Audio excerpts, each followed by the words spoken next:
an ever increasingly, I don't know whether it's a popular topic. I'm going to say it's probably possibly not a popular topic, but it's a sort of a conversation that you increasingly can't get away from. You mentioned it in terms of how it might be impacting your role and what you do.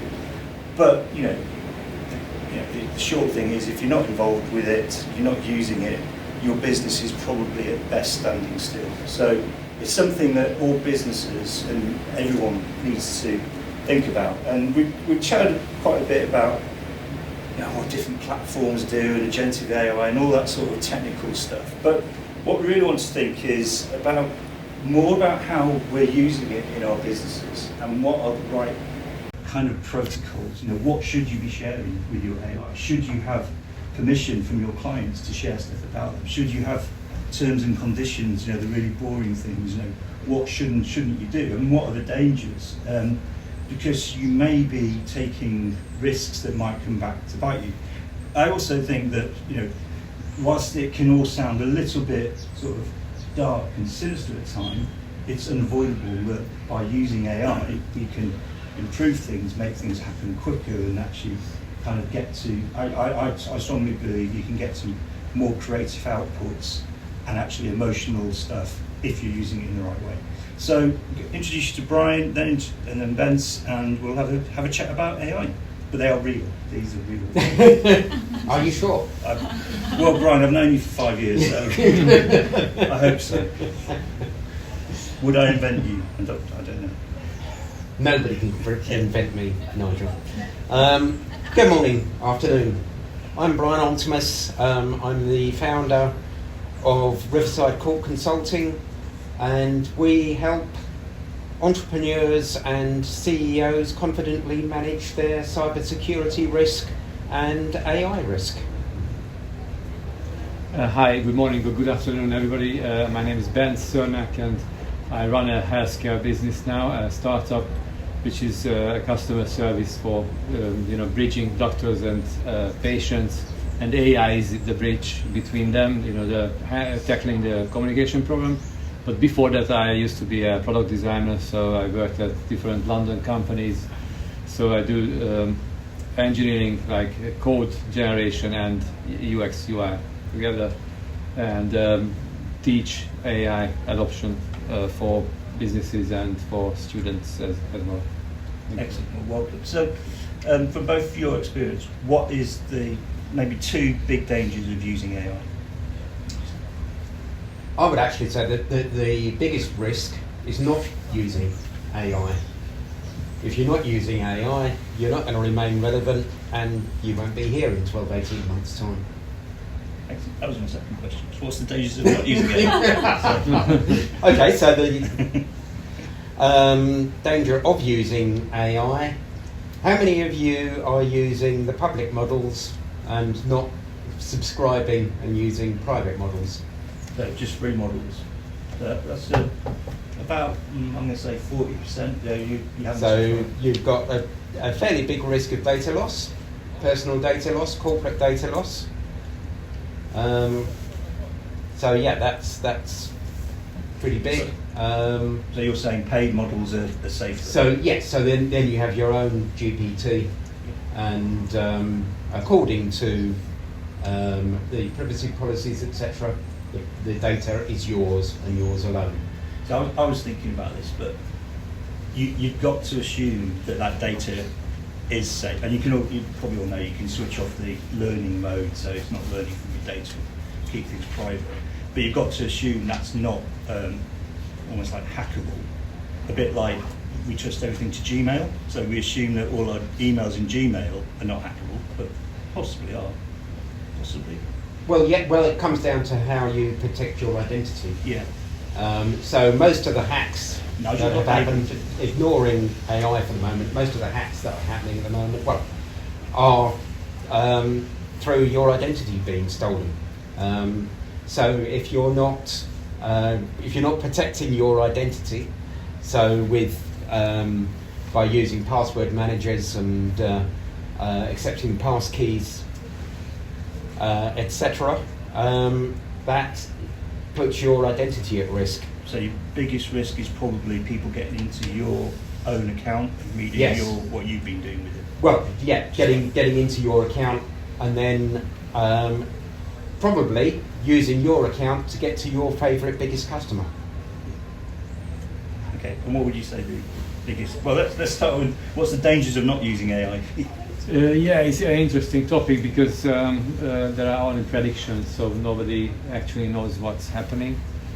But my feeling is that if you really upskill and learn a lot, and even if you think it's boring and too techy or too nerdy, try to upskill yourself as much as you can do, and then you can see yourself in 3-5 years time in maybe a completely different area or profession, that you can find that human connection in the market that you wouldn't have discovered without AI. So maybe you end up in a totally different field, but which will be much more lucrative than it is now. The world can live without, you can do things in the world without AI, surely, even in 5 years' time. Yeah. So maybe there will be a demand for more human work. So imagine, there are a few designers here. Imagine that you don't work with computers anymore, just you do human-made, handmade stuff. Yeah. That's feasible because the demand will be high. So for you with your cartoons, you may find yours becomes more desirable because it's more authentic.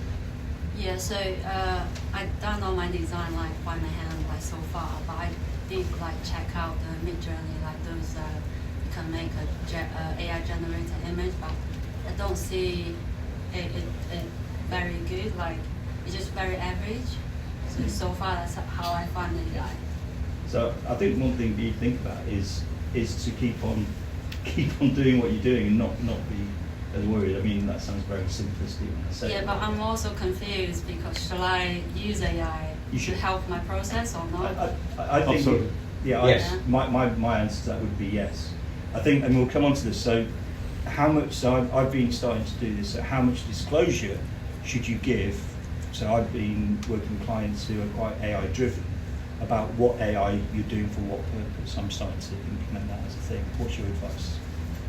As to whether you disclose? What you probably should disclose and how much you should disclose as a rule.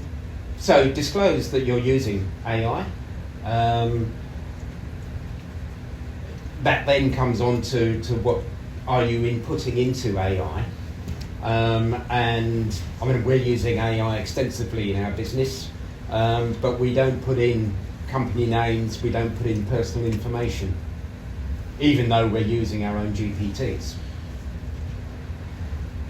Can I ask what? Yeah, go on. Sorry, what do you actually use it for? Can you give us a practical insight? Yep, so when we're doing data privacy work, we use it to turn out the first drafts of privacy policies. We're using it to automate certain business processes. So as I say, we're cybersecurity consultants. We're using it for scanning people's environments and sifting through the vast volume of data that we get just by people using IT and the internet to sort out the false positives and false negatives. Analysis type work. Yeah, analysis type work. Do you want to say how you're using AI? Well, I'll come to your question. Yeah, I just wanted to add that these, stripping of the personal data can be automated, so it's not a Absolutely, boring part of your work time. It's automatically cleaned from personal data, so you don't have to worry about it. Yeah. One of the ways I'm using AI is I've built some agents, so you can almost like a lead magnet. You can talk to an alternative version of me, which is a bit like me but quicker, and get answers about your brand in seconds. And that's more of a gimmick tool that just shows a bit of insight. But the AI is only trained on what I know about branding, not what the world knows about branding. You don't think that comes across as gimmicky to the user?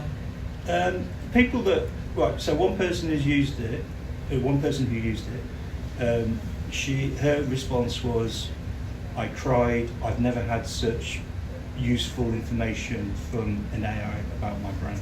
I've never actually, not even from an AI, from anyone, about the clarity of what she thought her brand was all about. Wow. So it definitely wasn't gimmicky for her. It might be for some people, but there is a kind of thing about how you approach using it in the first place. I've got an AI but for my book where you can become a character in the book.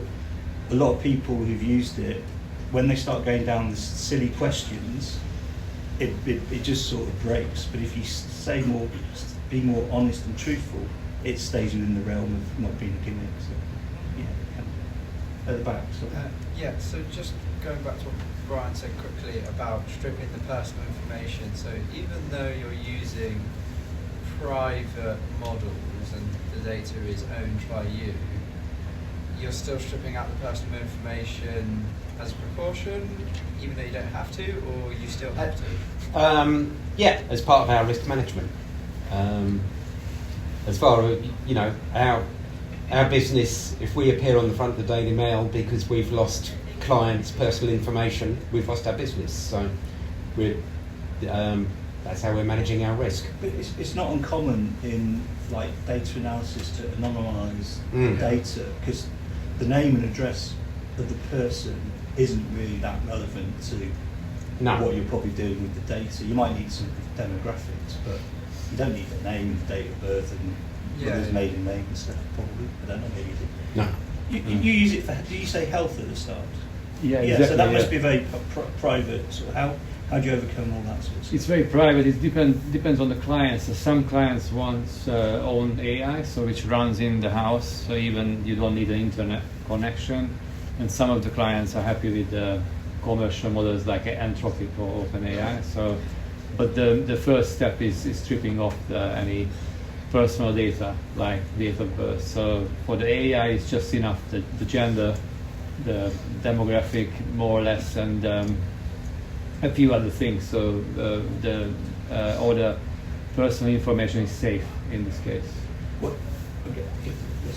Can I just ask for Bryan and Bence, the function you're using AI for, would you previously have used people for? Yes. And are people suffering because of that?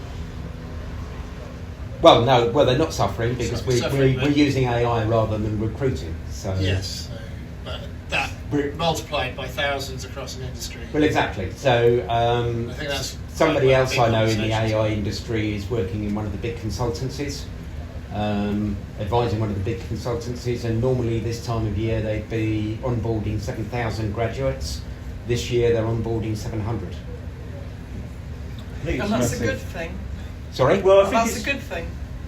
I'm not saying. I'm just saying that's the fact of what's happening. I guess what it's sort of implying is that obviously there's certain people in roles at the moment that some unfortunately might be losing jobs to AI, but there's no future jobs being created, which means that they probably need to rethink how education and that kind of approach to what people are learning for what they need in the future. Because back to the graduate point, totally get it that why would McKinsey or whatever need 7,000 new intake this year just to then finally get rid of it. I think what's really interesting back to Ravensbourne is that they have kind of recommitted their vision for how what they're teaching. So if you don't know, Ravensbourne is a broadly a creative college, and primarily it's fashion is very well known for. Design, I think fashion is probably one that's most known for. Fashion, design, photography, image making, and they've changed their syllabus so it's equal split between 1/3 creative, because that's the core, 1/3 business, because without knowing much about business you won't get very far, and 1/3 understanding technology. So that split is being taught now, but it'll take a long time for it to come through. So there won't be I don't think there will be a future where you need 7,000 graduates at McKinsey type thing. It was always a bit, they're really weird businesses anyway, I think. But but there'll be different roles for people once the education and the world, which is an evolving thing anyway, has all kind of caught up. I think, yes, to your point exactly, it's not a good thing that people may be losing their existing jobs to AI.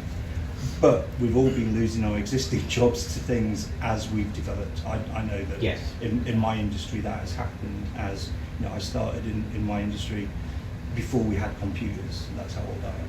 You know, we weren't using computers. We didn't have email. You know, so it's a natural evolution. I think it might impact people who are maybe older, who, like myself, who then looking for new roles and actually haven't caught up with the technologies.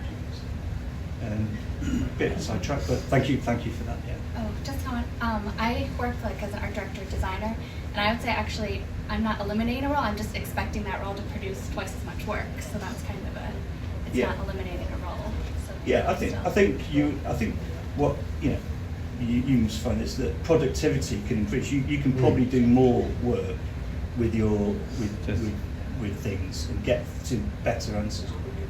Yeah, and you can concentrate on much better or more interesting human-like task in your work, not writing proposals, taking your time. At least freelancing, it was used to be like I was writing proposals to clients half of the time, and now it's much quicker.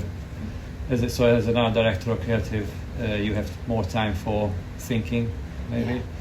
And on the positive side, in healthcare, back to your question, we are not replacing the receptionist or the front desk, but giving them much more time in private clinics to upsell to clients, because all the boring answers is responded by the AI, like when are you open, or can I come with I'm pregnant, can I come to X-ray? So these questions can be responded by the AI, and all the human stuff can concentrate more on complex, customer service or patient service. So the business becomes more efficient, and you can sell and grow. And Yeah, stuff like that. the NHS reception desk is always, the ladies are talking on the phone, and 100 times the same questions are asked a day. There's someone else. So I think you can come. Yeah. Yeah, after you. What is the best well-known AI tools have you used for your business? The best ones, would you say? Best tools. Yeah. Simple question or not? Depends on what you're wanting to do. Same as with any technology, it's depending on what you're trying to do with it. We use a range of tools because we're so, for instance, producing the first draft of a LinkedIn post, for instance, we're using Scribe at the moment. We're using ChatGPT to produce the first draft of policies. The 5, But the new one. yeah, How do you find it? I'll tell you later on this afternoon to see what it's turned out while we're talking here, actually. And what's your sort of go-to tech stack for AI? I like minimalism, so I use Claude and ChatGPT and keep the tools very, very lean. Yeah. I was going to say I would sort of pick one early and stick with it. It's not necessarily, sorry to interrupt you, Nigel, not necessarily the tool that you're using, it's how you prompt that tool, which will give you the quality feedback and quality output. Also get into the personalisation settings. Yeah. It acts and behaves in the way that you want it to. Back to 5, I had to take with ChatGPT 5 is their latest version. It's all super fast and stuff. I had to almost de-skin it to make it a bit slower and grittier once it launched. So in my settings, it's not quite as good as I wanted it to be because I found it too smooth, a bit more on the vinyl history. But yeah, I think pick one. I would probably also say get to a paid one as soon as you can as well. I know everyone sort of says it's only $20. Well, it is only $20, and we spend $20 in things like Oh, sorry, come back to the privacy part. Yeah. So if I'm using paid ChatGPT to develop like a business idea or branding idea, will ChatGPT share this idea with other users like similar as paid, or is it safe to develop something? If you're paying, as I said earlier, if you're paying subscription, Yeah. we've got to believe OpenAI's privacy policy. that it's not taken into the general machine learning, the public machine learning, and there's a switch. There's a switch. Yeah. Okay, but it's all about like how you feed in the machine. So, for example, like I got this idea, and other people don't have that idea yet. But because I've been feeding the ChatGPT, so are they going to develop something and then feed to someone else, or is that how it works? Or Well, that's what I'm saying. It's unlikely if you're paying subscription. But going back to the public model, when ChatGPT was first launched, what is it? Nearly 2 years ago now. Samsung said to their team, "You're welcome to use the public GPT. We're not going to take a corporate subscription." So 2 coders uploaded code they were working on to debug it, and somebody who had recorded a board meeting uploaded the recording of the board meeting to the public model, and all that was of course subsumed into the machine learning. And if you know where to look, you can find corporate secrets from Samsung of 2 years ago. Because it's hard to take out, isn't it? Yeah. Once it's in there, you can't take it out. Yeah. Michael, your So, as I understand, these paid subscriptions of virtual instances, running on the same set of machines. So you can probably switch. Same as with cloud computing. I can jump from one cloud into the other. No, you set up your access credentials. Yeah. So my ChatGPT would be segregated from Bence's. But the same Yeah, machine. well, what I mean, where it was with VMware, I could. But that's how IT instances. No, that's how IT has worked for security decades in a data center. Yeah. That's how it. Everything is on one. Barclays data in a data center is probably on the same machine and environment as HSBC's. But Barclays can't access HSBC's.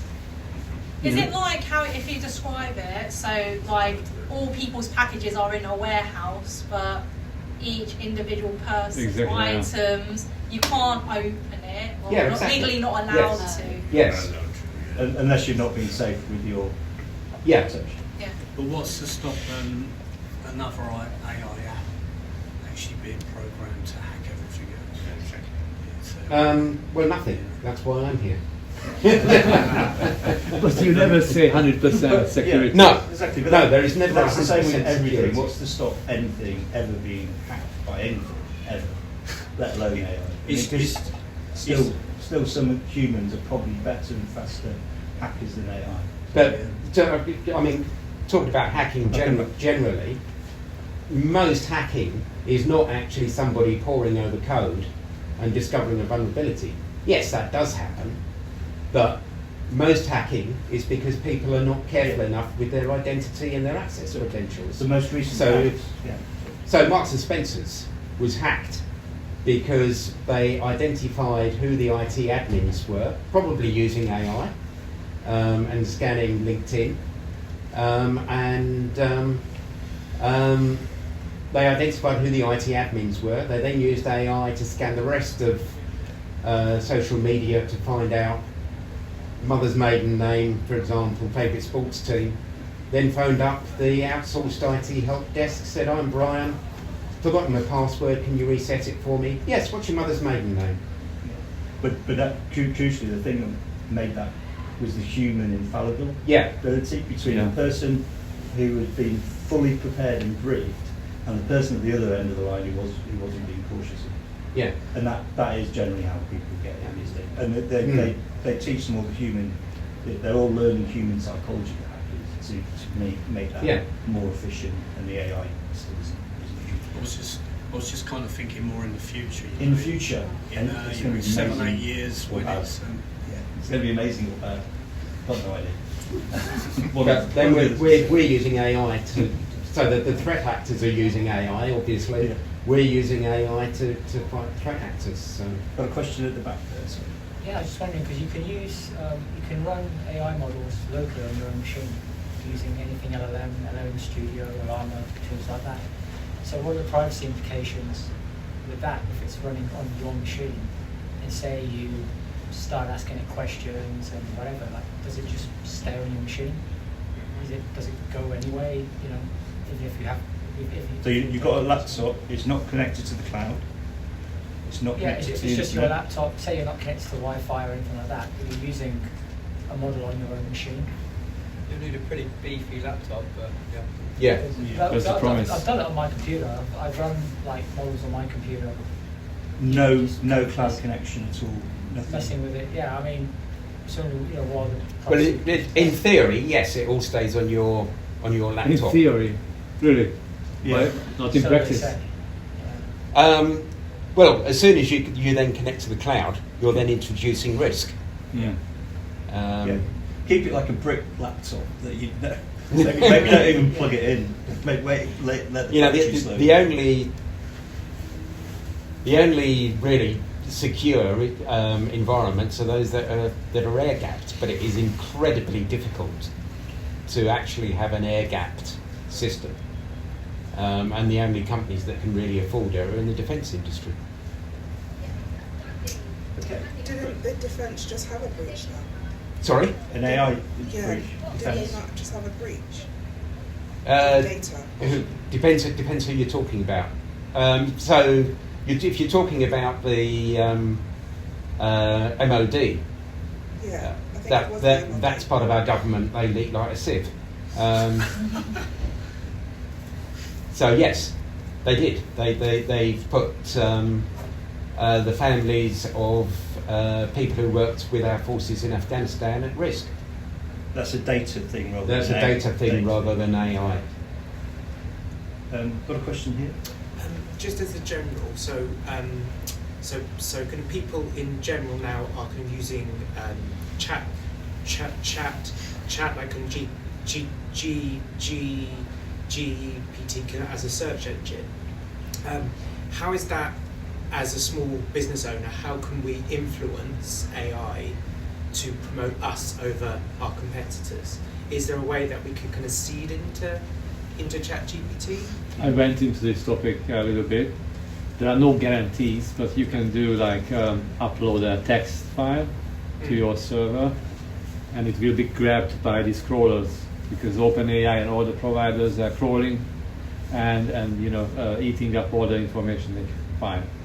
That's step one. Second is a nice website, with a lot of content, the classic CEO, search engine optimization methods. And the other one is reporting them anything which is not correct. So there is a thumbs down, up button. In Perplexity you can report it's inaccurate. So you curate a little bit. Yeah. And you also build some links other places. So if you are, let's say that you are a politician, then you start to communicate with the press. So your message is delivered in multiple places, and then you can influence the Perplexity and ChatGPT and so on. This similar as SEO, but it's not that. Yeah. The thing that I picked up about it, almost as an SEO engine, but I'm not an SEO specialist, is that whereas SEO works a lot on keywords and those triggers, AI has sort of been trained to see that as just marketing fluff. So you've got to almost be clearer and more direct. I've also, in some of the things that I've tested, found it to be quite lazy AI. So we assume that because it does read everything. I was doing some tests on something, and it goes, no, I just read the first bits, didn't follow with the rest of the boring type thing. That's exactly what, I might be making it up, I don't know. But that's the sort of impression I get, is that if there's a lot of content, AI kind of skims it, picks out things that are really clear and obvious, and then skips over all the nonsense and because marketers. Because I guess you could kind of using the old models get kind of AI to create content for then AI to then read it. So it's kind of feeding it into itself. So like it could write a blog, and then it could it could write thousands of blogs and then use that. Yeah, but there's loads of things that are obviously trained to spot fake content, all that sort of stuff, and it's pretty good, the fake content spotting stuff.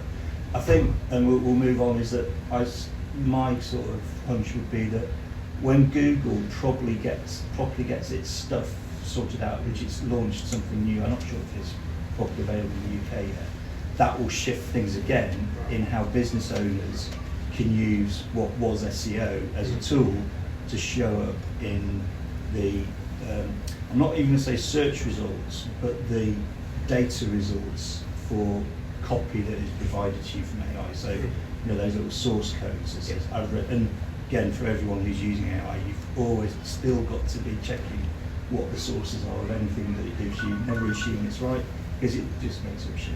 Yeah. We all make up shit, but we sometimes think that is one of the big risks of AI, is what we call AI hallucination. Yeah.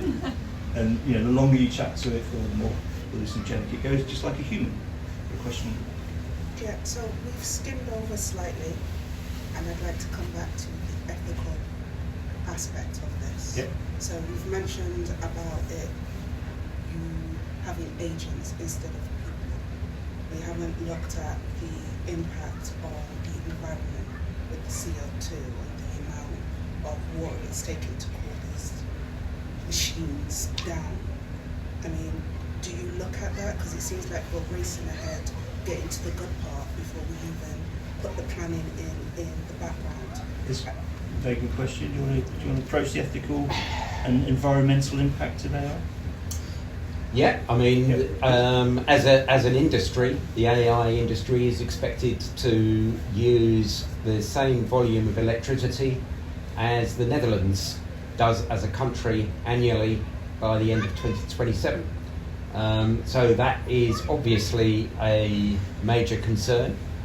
But the way that big tech are looking at managing that is by having their own nuclear power plants to power their data centres. You may have seen that Rolls-Royce, British Aerospace Company and Defence Company, they already produce nuclear reactors for submarines, etc. And they're looking at modifying those to produce clean power for the data centres. So Steve, we're putting AI powered by nuclear stuff in charge of its nuclear reactors. It's exciting. Come on. But seriously, so with the again, I think the ethical. I mean, I totally get the environment thing, but yeah, there's also I see a lot of environmental stuff that shouldn't be happening. This is something I think is probably accelerated so fast that people haven't really realised the implication of it. So it does need, like I say, a little bit of a pause to think about. But what about the ethical sort of side of things? I mean, you work in health, and what sort of things do you think about? Ethical with the environment, or generally? Well, just with general sort of the way that you're sort of creating something which, for all intents and purposes, isn't real, and then kind of people interacting with it the way that they believe is real.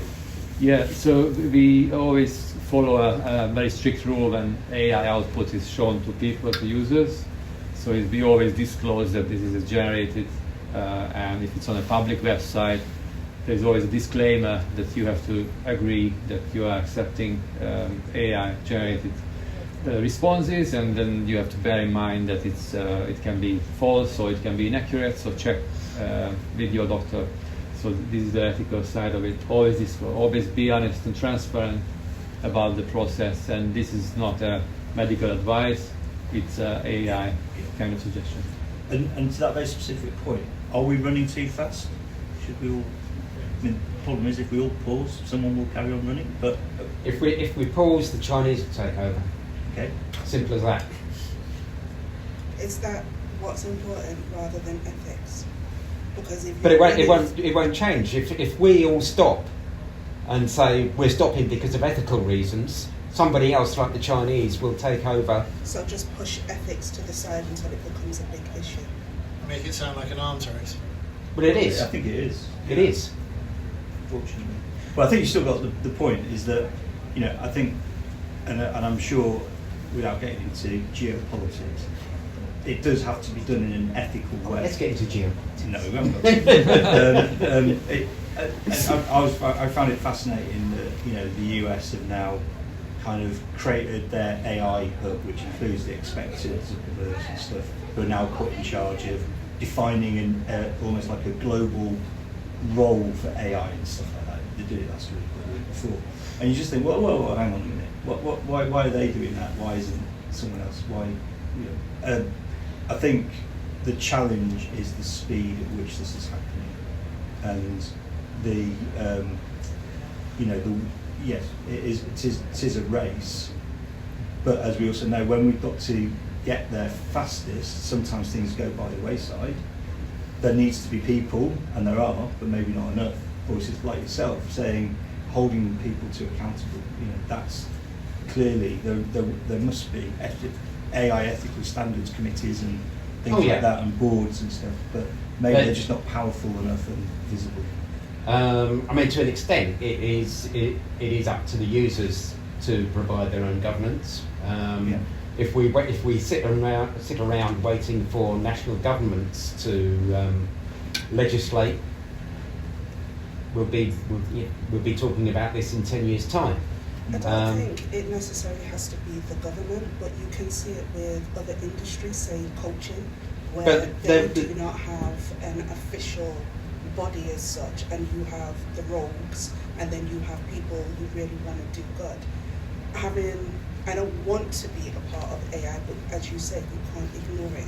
But seeing people talking about it, training entrepreneurs and people with small businesses how to use it, and then saying that you're going to replace real people with agents, I think about if you have half and half, like some employees and then agents, are you not breaking down that communication of being a human? Because then the only thing that you're doing is relating to an agent, which is not real.